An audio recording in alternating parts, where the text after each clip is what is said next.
La nouvelle naissance c'est une chose très capitale pour tout enfant de Dieu. Et d'ailleurs, il faudrait se poser ces questions pour savoir si réellement on est né de nouveau. C'est le thème que je vais réellement partager avec vous sur les avertis, pour essayer un peu de vous aider aussi à comprendre. Vous savez, la Bible, c'est la parole de Dieu.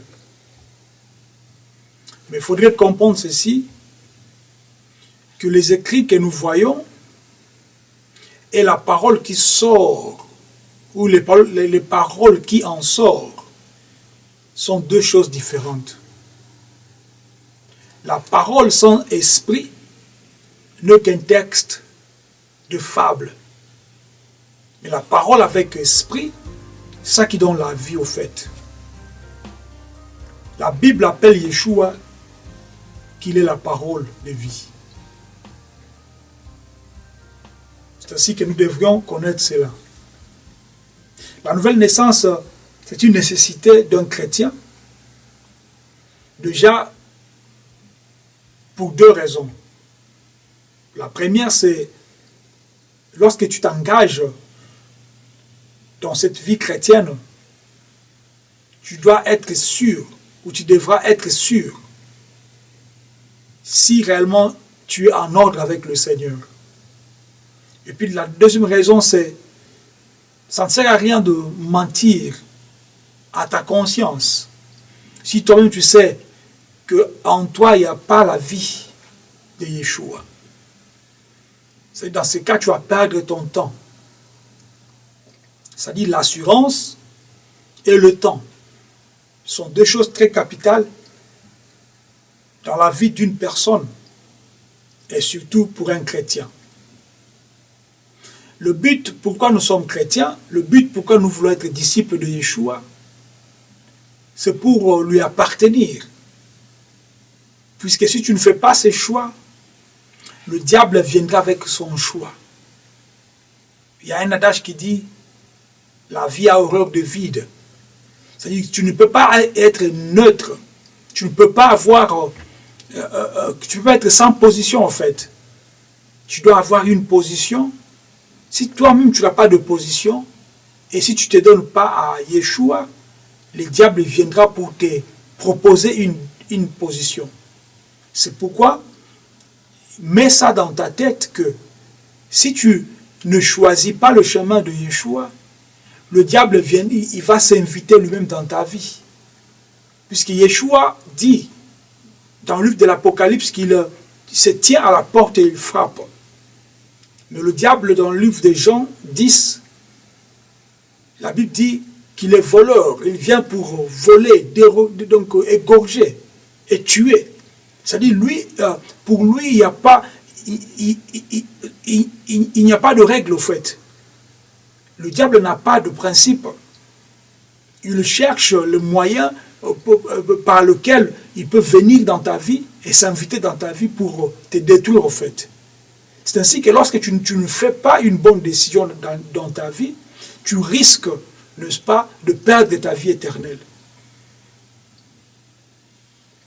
Jean 3,3 nous dit, en vérité, je te le dis, si un homme en est né de nouveau, il ne peut voir le royaume de Dieu. Ça, c'est la réponse de Yeshua, n'est-ce pas, à Nicodème. Nicodème qui était, n'est-ce pas, un chef religieux. Nicodème qui était un pharisien. Nicodème qui était un docteur de loi. Mais il vient pour avoir la réponse de sa préoccupation à la source. C'est ce qui manque à beaucoup d'enfants de Dieu aujourd'hui. Vous voulez avoir la vie éternelle? Au lieu de chercher Dieu, toi tu cherches un pasteur, un mentor. Tu veux connaître, n'est-ce pas, à comprendre la Bible. Au lieu de commencer à prier, de demander l'Esprit de Dieu, comme le Seigneur Yeshua nous dit, que l'Esprit viendra et c'est lui qui nous enseignera dans toute vérité. Et toi, au lieu de chercher l'Esprit, toi tu viens, n'est-ce pas, chercher un homme qui se nomme pasteur pour te donner des cours bibliques copier-coller qui ne vont pas te donner la vie. Jean 3, 6 nous dit, ce qui est né de la chair est chair, et ce qui est né de l'esprit est esprit. Un homme qui est chair, qui est né dans la chair, qui est charnel, ne peut pas te communiquer des choses spirituelles.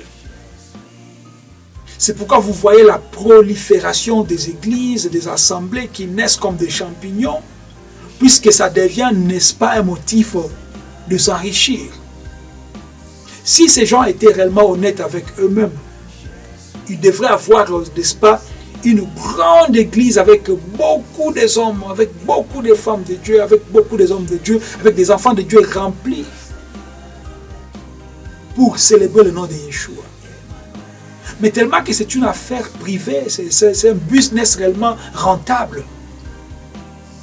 Et comme tout le monde est égoïste, et personne ne veut réellement donner sa part du gâteau. C'est ainsi que vous voyez beaucoup d'églises qui naissent comme des champignons et qui au fait disent qu'ils sont en train d'attendre, n'est-ce pas, l'arrivée ou le retour de Yeshua. Mais ils font le contraire de ce qu'il lui demande. Romains 8, 7 nous dit, car l'affection de la chair est inimitié contre Dieu, parce qu'elle ne se soumet pas à la loi de Dieu, et qu'elle ne le peut même pas. Or, ceux qui vivent selon la chair ne sauraient plaire à Dieu. Tellement tu sais bien parler, tellement tu gagnes bien ta vie au travers de cette parole, tu as régné, n'est-ce pas, la vie de l'Esprit, la vie de Christ, la vie de Yeshua. Ta chair devient tellement fort, plus fort que ton esprit, et ta chair est en train de te commander. Tu es en train d'affectionner tellement ta chair que pour toi même la nourriture devient sacrée. Pour toi, une voiture ne peut pas avoir, tu ne peux pas rouler avec une voiture de plus de 10 ans. Tu te fais, n'est-ce pas, tu fais un programme.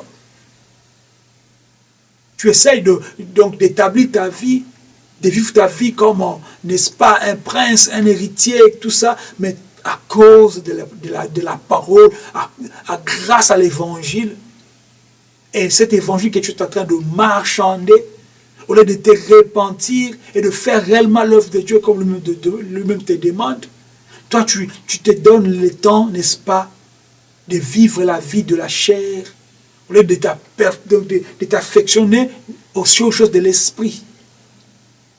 Et la Bible nous dit, ceux qui vivent selon la chair ne sauraient plaire à Dieu. Il faut vivre selon l'esprit pour plaire à Dieu. La nouvelle naissance, c'est une chose qui ne vient pas de toi. Ce n'est pas puisque tu sais bien chanter, tu sais bien danser, tu sais bien prêcher, que tu auras la nouvelle naissance. Non, la nouvelle naissance, c'est un acte, certes. Tu as une part de responsabilité, mais c'est Yeshua, c'est lui seul. Tu peux, n'est-ce pas, te sceller de son esprit pour que tu puisses naître d'en haut. C'est comme si un bébé, lorsque tu es né dans une ville, tu ne viendras pas avec un stylo toi-même pour signer sur, c'est pas ton certificat de naissance. Mais c'est plutôt les maires de la ville, c'est lui qui va, n'est-ce pas, cacheter sur ton certificat de naissance pour te dire, oui, tu es né dans cette ville ici. Et c'est comme ça aussi, être né d'en haut, c'est que c'est Dieu qui accepte ta demande, c'est Dieu qui t'accepte.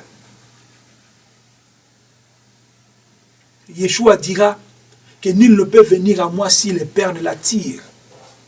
Tu peux tout faire comme tu veux, mais c'est le Père qui doit t'attirer. C'est lui, en fait, qui va t'accepter pour que tu puisses devenir son enfant.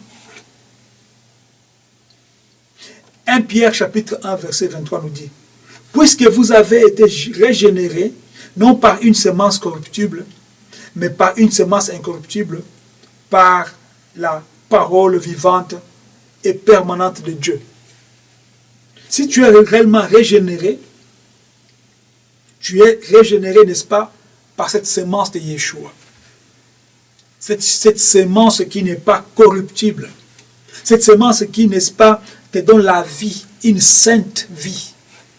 Cette sémence qui réellement te permet, n'est-ce pas, à avancer avec Dieu.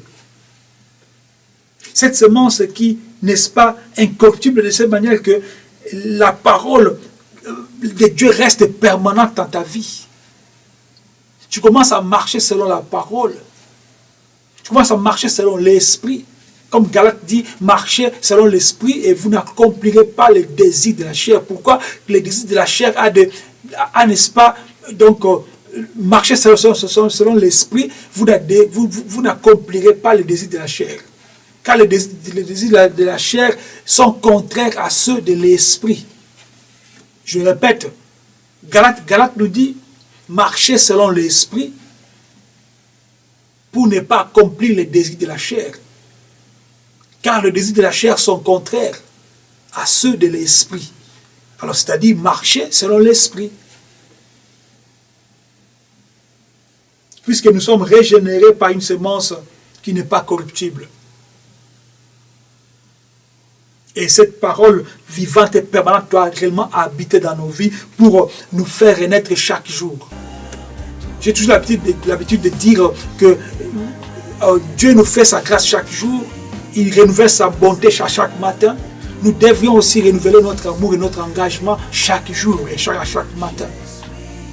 Nous devrions réellement nous poser des questions telles que: suis-je réellement né de nouveau? Comment réagis-tu quand tu vois quelque chose que tu haïssais avant lorsque tu étais dans le monde? Comment te sens-tu? Comment te sens-tu lorsque tu veux faire quelque chose que tu faisais avant lorsque tu étais encore païen? Comment te sens-tu aujourd'hui? Quelle est la position de ton cœur, de ta conscience? Mais bien aimé, nous devrions réellement nous repentir au nom de Yeshua. Shalom.